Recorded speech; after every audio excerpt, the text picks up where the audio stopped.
تبارك الذي نزل الفرقان على عبده ليكون للعالمين نذيرا. الحمد لله نحمده ونستعينه ونستغفره ونؤمن به ونتوكل عليه ونعوذ بالله من شرور أنفسنا ومن سيئات أعمالنا من يهده الله فلا مضل له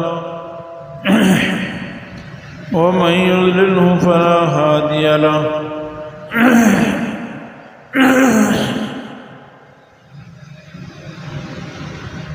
ونشهد أن لا إله إلا الله وحده لا شريك له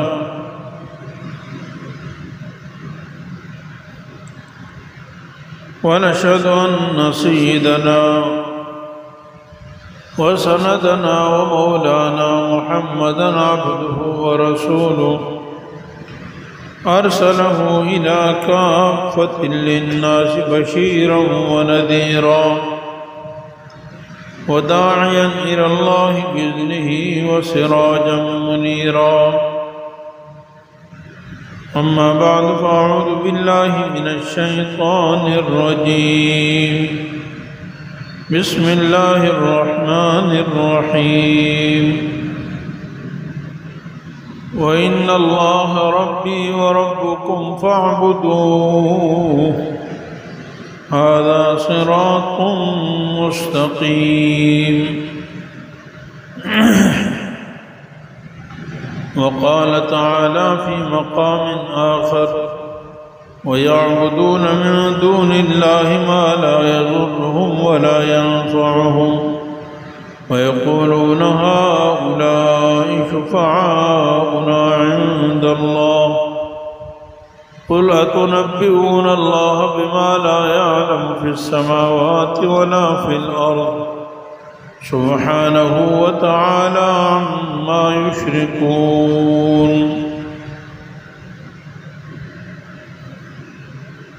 صدق الله العلي العظيم وصدق رسوله النبي الحبيب الكريم ونحن على ذلك لمن الشاهدين والشاكرين والحمد لله رب العالمين.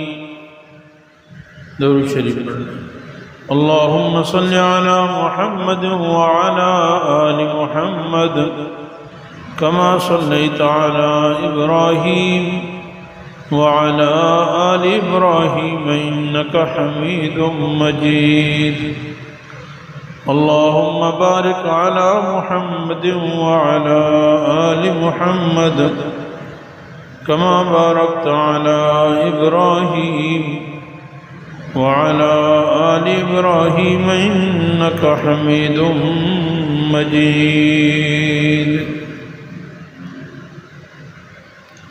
رب اشرح لي صدري ويسر لي أمري واحلل عقدة من لساني يفقه قولي رب زدني علما.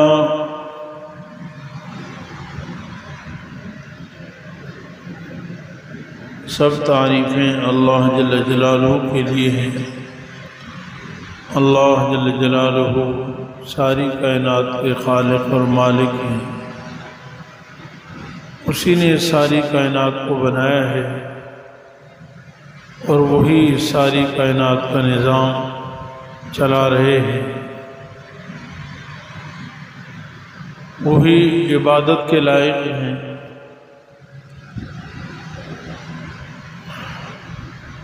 اللہ تعالیٰ کے سوا کوئی عبادت کے لائق نہیں. اللہ تعالیٰ نے ہمیں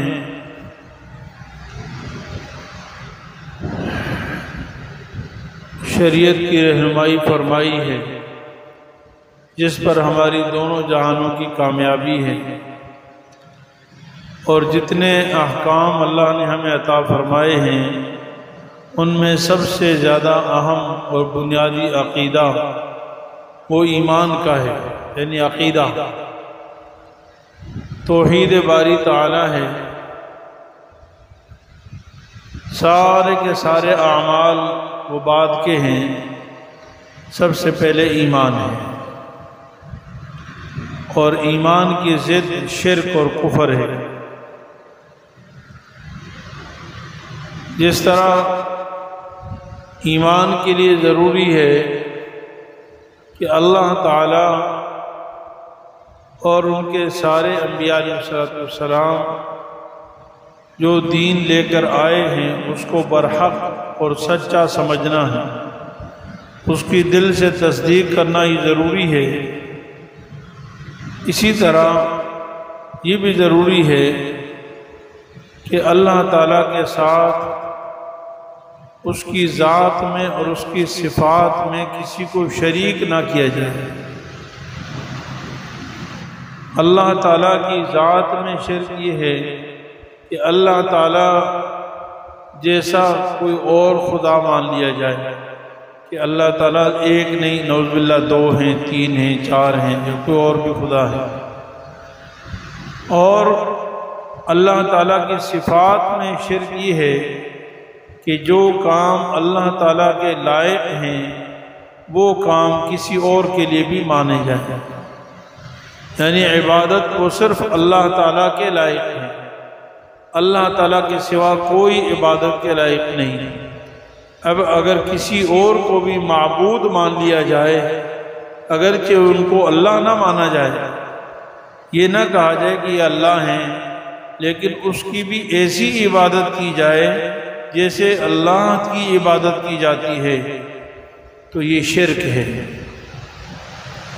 ایسے ہی اللہ تعالیٰ مختار کل ہیں، وہ جو چاہیں کریں، ساری کائنات اللہ کی محتاج ہے، اور اکیلے اللہ مختار کل ہے، ہر چیز کا اختیار اس کے پاس، اس پر کوئی پابندی نہیں لگا سکتا ہے، اور باقی ساری مخلوق پابند ہیں، انبیاء بھی پابند ہیں، اولیاء بھی پابند ہیں، اللہ مختار کل ہے۔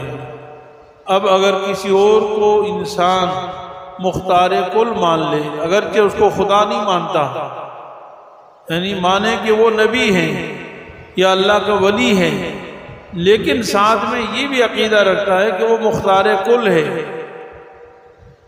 خواہ یہ عقیدہ رکھے کہ خود بخود اس کو اختیار ہے، اور یا یہ عقیدہ رکھے کہ اللہ تعالیٰ نے اس کو اختیار دیا ہے، دونوں شرک ہیں۔ نہ اس کائنات میں کوئی اور خدا ہے، اور نہ اللہ نے کسی کو بنایا ہے۔ اللہ تعالیٰ نے اپنے اختیار، اپنی صفات کسی کو نہیں عطا فرمائی۔ اللہ تعالیٰ فرمایا ہمیں اپنی صفات کسی کو نہیں دیتا، وہی مختار کل ہے۔ اسی طرح کسی کو اگر متصرف سمجھا جائے کہ جیسے اللہ تعالیٰ نفع دینے والے ہیں اور نقصان دینے والے ہیں، اس کائنات میں کوئی اور بھی اسی طرح اللہ تعالیٰ کی ذات کی طرح نفع دے سکتا ہے یا نقصان دے سکتا ہے، تو یہ شرک ہے۔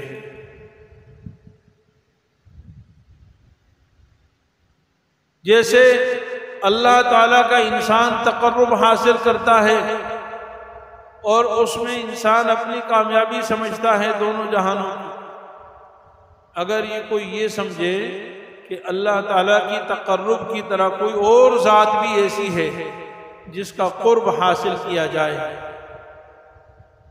تقرب حاصل کیا جائے، اور اس میں میری دونوں جہانوں کی کامیابی ہے، تو یہ بھی شرک ہے۔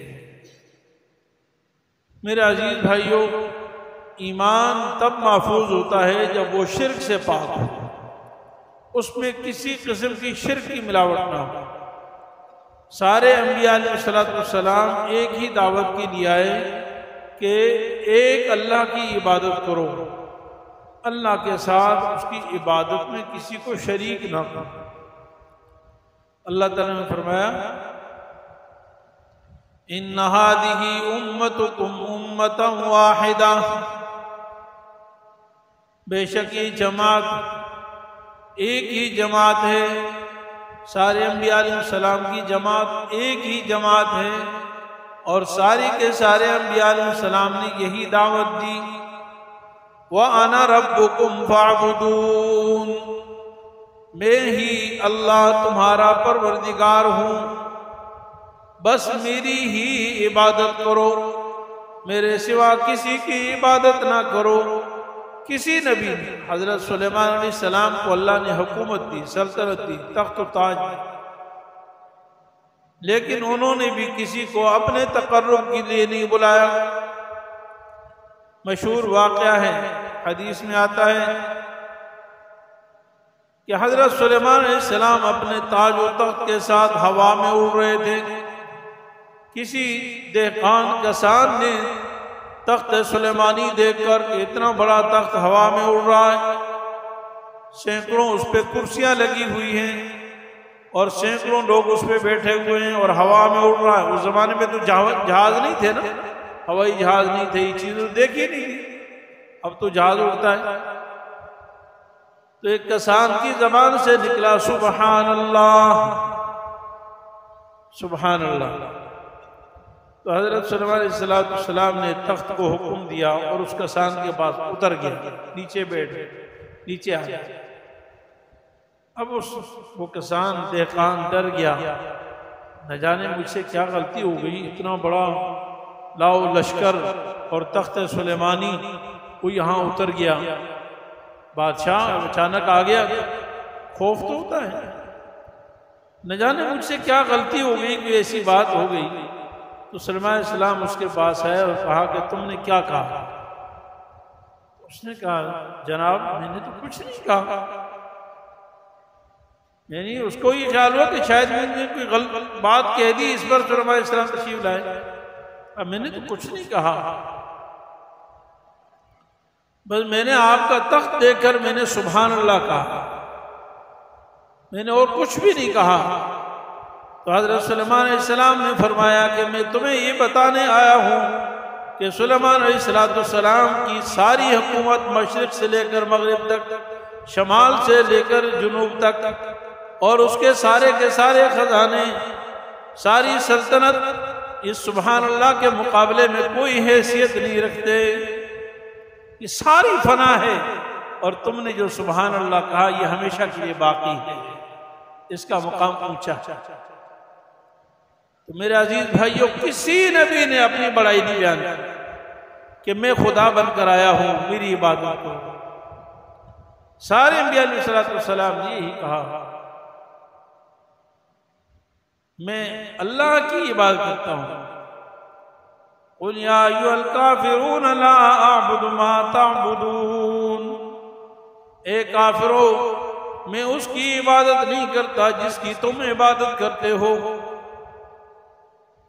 وَلَا أَنْتُمْ عَابِدُونَ مَا أَعْبُدُ، اور نہ تم عبادت کرتے ہو اس کی جس کی میں عبادت کرتا ہوں۔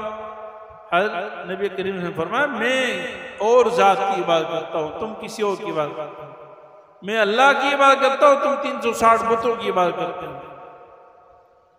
وَلَا أَنَا عَابِدٌ مَا عَبَدتُّمْ، میں کبھی بھی عبادت نہیں کروں گا ان کی جن کی تم عبادت کرتے ہو، اللہ کے سوا غیر اللہ کی۔ نبی صلی اللہ علیہ وسلم اعلان فرما رہے ہیں میں اللہ کے سوا کسی کی کبھی عبادت نہیں کروں گا۔ وَلَا أَنْتُمْ عَابِدُونَ مَا أَعْبُدُ، اور تم بھی عبادت نہیں کرنا چاہتے ہو اس کی جس کی میں عبادت کرتا ہوں، تم اڑے ہوئے ہو۔ فرمایا جاؤ تمہارا راستہ الگ میرا راستہ الگ، لکم دینکم ولی دین، تمہارا دین الگ ہے میرا دین الگ ہے، میرا توحید کا دین ہے تمہارا شرک والا دین۔ تو میرے عزیز بھائیو، سورہ کافرون قرآن کریم کی عظیم صورتوں میں سے، اس میں سراسر شرک کی نفی ہے، شرک کو جڑ سے کاٹ دیا ہے۔ میرے عزیز بھائیو، جناب رسول اللہ صلی اللہ علیہ وسلم جو دین لے کر آئے اس میں ذرہ بھی شرک نہیں، کسی نبی کے دین میں شرک نہیں، سارے انبیاء علیہ السلام اسی کی دعوت ہے۔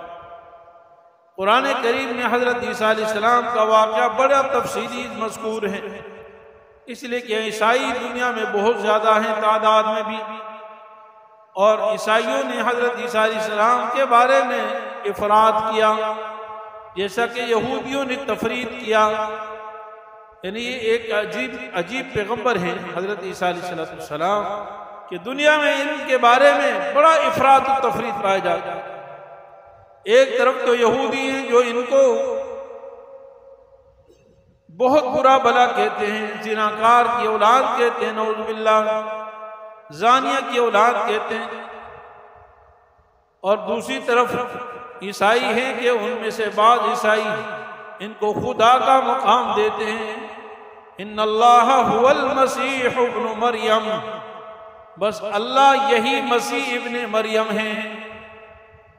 کوئی کہتے ہیں وقالت النصارى المسیح ابن اللہ، بعض عیسائی کہتے ہیں کہ حضرت عیسیٰ علیہ السلام اللہ کے بیٹے ہیں، بعض کہتے ہیں ان اللہ ثالث ثلاثہ، اللہ تین میں تیسرے ہیں، یعنی تین کا مجموعہ ایک خدا بنتا ہے، تین ایک ہیں۔ ہمارے ہاں غیر مقلدین بھی تین طلاقوں کو ایک کہتے ہیں، تو یہ عیسائیوں کا عقیدہ ہے، تین ایک ہیں۔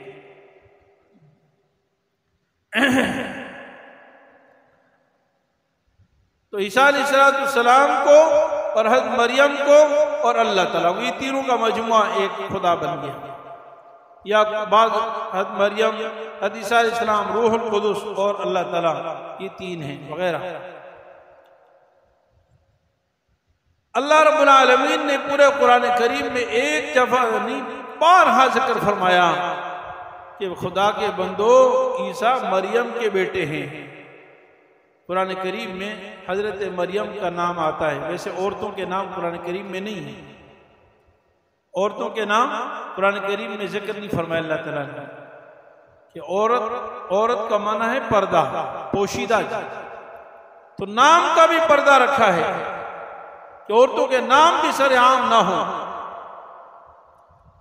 تو اللہ تعالیٰ نے لیکن حضرت مریم کا نام قرآن کریم بھرا پڑا ہے، جہاں بھی عیسیٰ علیہ السلام کا ذکر ہے وہاں پر مسیح ابن مریم، عیسیٰ ابن مریم، اذ قال الحواریون یا عیسیٰ ابن مریم، حضرت عیسیٰ علیہ السلام کے زمانے میں جو ان کے پیروکار تھے، صحیح دین پر چلنے والے عیسائی حواریین، انہوں نے بھی قرآن کریم میں ذکر فرمایا کہ یا عیسیٰ ابن مریم، اے عیسیٰ مریم کے بیٹے۔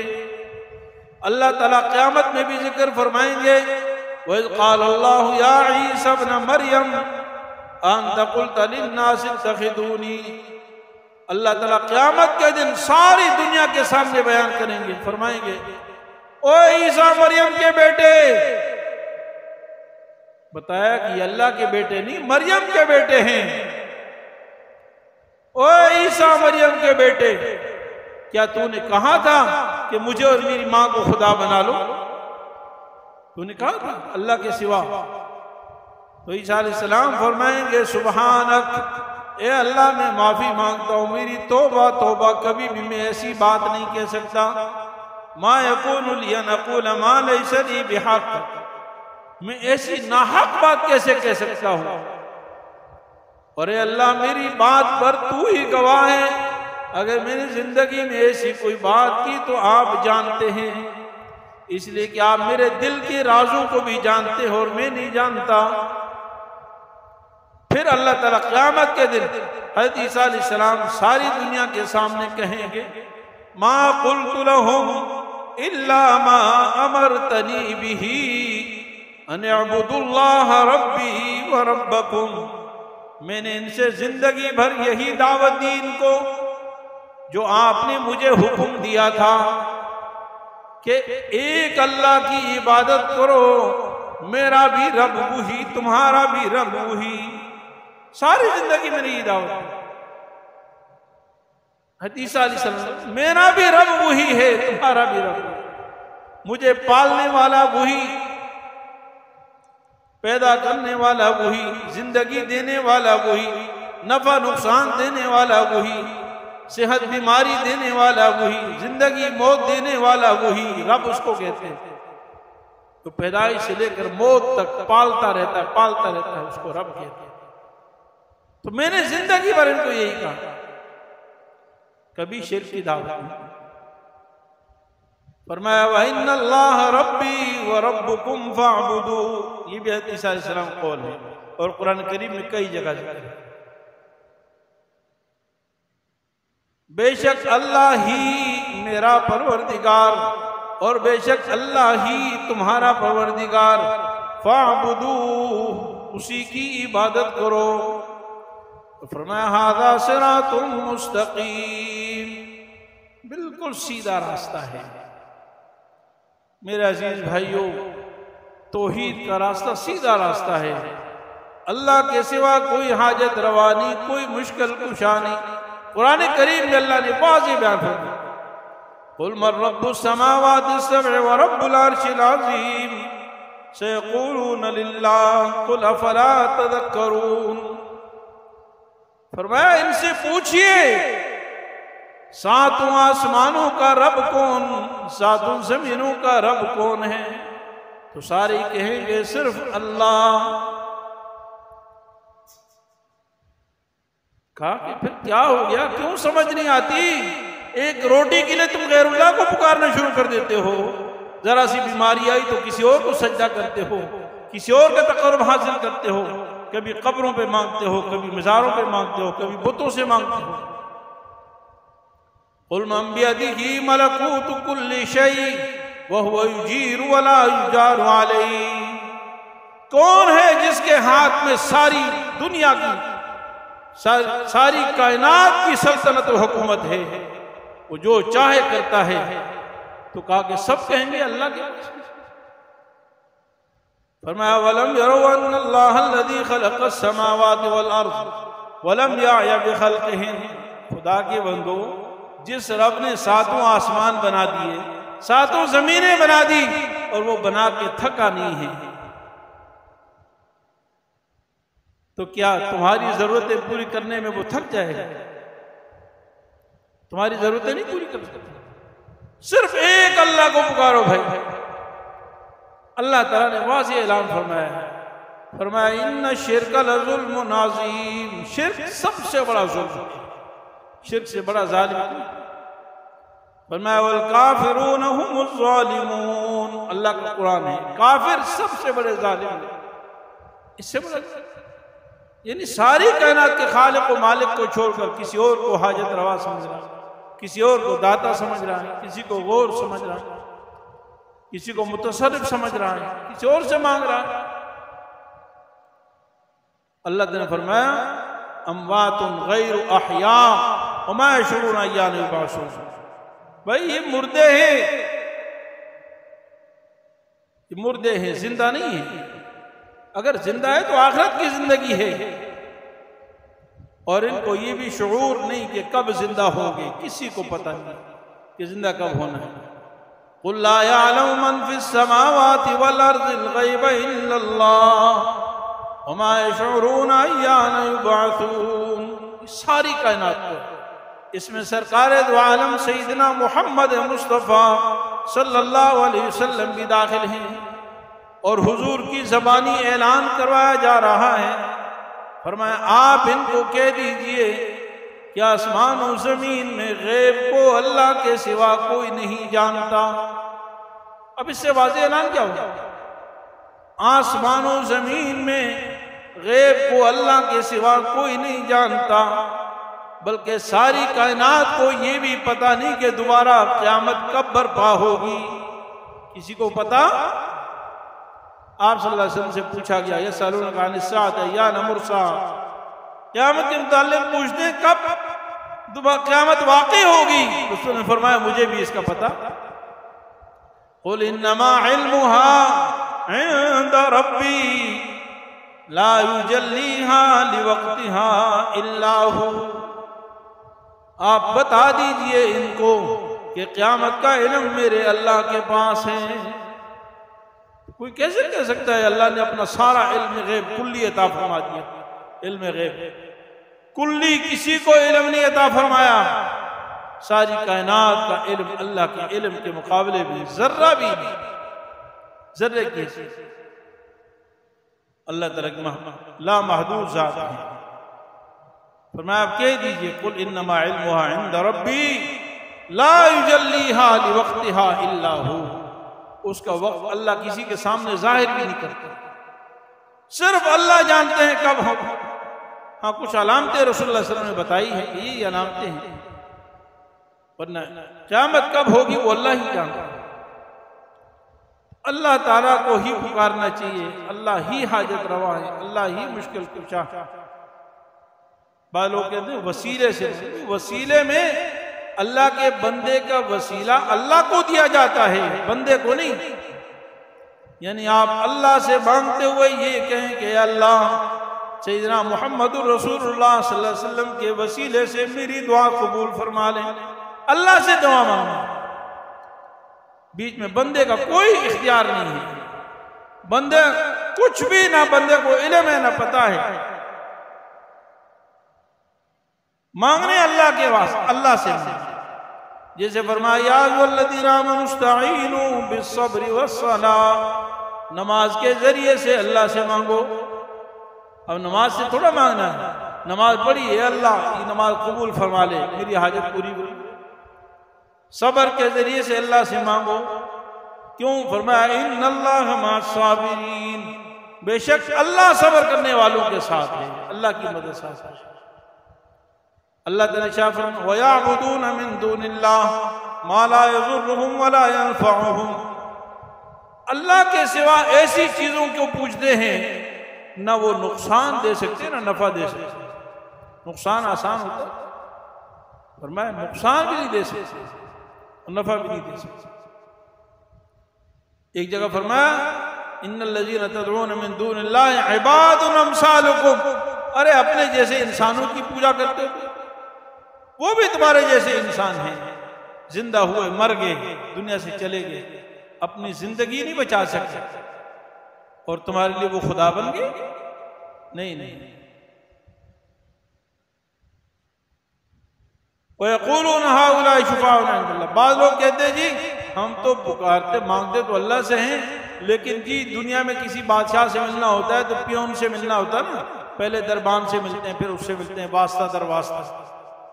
نہیں، اللہ تعالیٰ فرماتے ہیں مجھے ملنے کی ایسی ضرورت نہیں، اللہ کو دنیا والوں کی مثالوں سے مت سمجھاؤ۔ اللہ تعالیٰ فرماتے ہیں وَنَحْنُ أَقْرَبُ إِلَيْهِ مِنْ حَبْلِ الْوَرِيدِ، ہم شاہ رگ سے بھی زیادہ قریب ہیں۔ وَإِذَا سَأَلَكَ عِبَادِي عَنِّي فَإِنِّي قَرِيب، میں قریب ہوں سب کے۔ وَنَحْنُ أَقْرَبُ إِلَيْهِ مِنْكُمْ وَلَكِنْ لَا تُبْصِرُونَ، تم جب کسی کے قریب ہوتے ہو میں تم سے بھی زیادہ قریب ہوتا ہوں، تمہیں نظر نہیں آتا۔ اللہ سے براہ راست، رات کے اندھیرے میں اللہ سے مانگو، دن کے اجالے میں اللہ سے مانگو، شہروں میں مانگو، صحراؤں میں مانگو، ہر جگہ اللہ موجود ہے، کسی بھی مصیبت میں اللہ ہی ہے۔ فرمایا بعض لوگ کہتے ہیں یقولون ہؤلاء شفعاؤنا عند اللہ، یہ ہمارے سفارشی اللہ تعالیٰ کا، یہ ہمارے سفارشی۔ تو یہ تو بھائی مشرکین مکہ بھی یہی کہتے تھے، ما نعبدهم الا ليقربونا الى الله زلفا، ہم بتوں کی پوجا بھی تو اسی لیے کرتے ہیں کہ یہ ہمیں اللہ کے قریب کر دیں، اصل تو اللہ ہی ہے۔ مشرکین مکہ بھی یہ کہتے ہیں۔ اللہ تعالیٰ فرماتے ہیں قل اتنبئون اللہ بما لا يعلم في السماوات ولا في الارض، بھائی اللہ تعالیٰ کو تم ایک ایسی بات بتانا چاہتے ہو جو اللہ خود بھی نہیں جانتے، یہ قرآن کا ترجمہ ہے، جس کا علم اللہ کے پاس بھی نہیں ہے، نہ زمین میں نہ آسمان میں۔ اللہ تعالیٰ کہتے ہیں میں نے اپنے لیے کسی کو سفارشی نہیں رکھا، نائب نہیں رکھا، مانگو مجھ سے براہ راست۔ دیکھیں اللہ تعالیٰ نے بہت سارے امور فرشتوں کے بھی سپرد کیے ہیں، جیسے اسرائیل علیہ السلام، اسرافیل علیہ السلام، کوئی پہاڑوں کا فرشتہ، کوئی دریاؤں کا فرشتہ، کوئی اور چیزوں کا فرشتہ ہے، ان پر مامور ہیں، لیکن اللہ تعالیٰ کہتے ہیں وہ میرے تابع ہیں، تمہارے تابع نہیں ہیں، مانگنا مجھ سے ہے، جو میں چاہوں گا وہی کریں گے۔ اللہ کے حکم سے ایک ذرہ بھی فرق ادھر ادھر نہیں کر سکتے ہیں، کروں گا میں ہی، اس لیے فرشتوں سے بھی مانگنے کی اجازت نہیں ہے، حالانکہ کچھ امور ان کے سپرد ہے۔ آپ اسرائیل سے نہیں مانگ سکتے اے اسرائیل خدا کے لیے 2 دن عمر اور بڑھا دیں، 2 دن اور مجھے چاہیے، 2 مہینے چاہیے، 2 سال کی، اسرائیل سے نہیں۔ زندگی مانگنی ہے تو اللہ سے مانگو، اللہ ہی سے مانگ سکتے ہیں۔ تو بہرحال اللہ تعالیٰ اپنے فضل و کرم سے ہمیں ایمان کامل نصیب فرمائے، اللہ تعالیٰ کی ذات کا یقین کامل نصیب فرمائے۔ ایمان ہے تو جنت ہے، اگر ایمان نہیں ہے تو کبھی بھی جنت کا تصور بھی نہیں ہو سکتا۔ اور اللہ تعالیٰ فرماتے ہیں ہر عمل میں، ہر چیز میں کمی کوتاہی میں برداشت کر لوں گا۔ دیکھیں اعمال میں کمی، نماز میں کوتاہی ہوتی ہے، سب سے کوتاہی، لیکن ایمان کا ایک ایسا پیمانہ ہے کہ اس میں کمی برداشت نہیں کروں گا، ایک ذرہ بھی شرک ہوا تو میں قبول نہیں کروں گا۔ ایمان مکمل ہونا چاہیے۔ اللہ تعالی ہمیں کامل ایمان پر خاتمہ نصیب فرمائے۔ وآخر دعوانا الحمدللہ رب العالمین۔ مفتی صاحب کے YouTube چینل کو سبسکرائب کیجئے اور ان کے تازہ بیانات کے ذریعے اپنی علمی، اصلاحی اور فکری آبیاری کرتے رہیے۔ جزاکم اللہ۔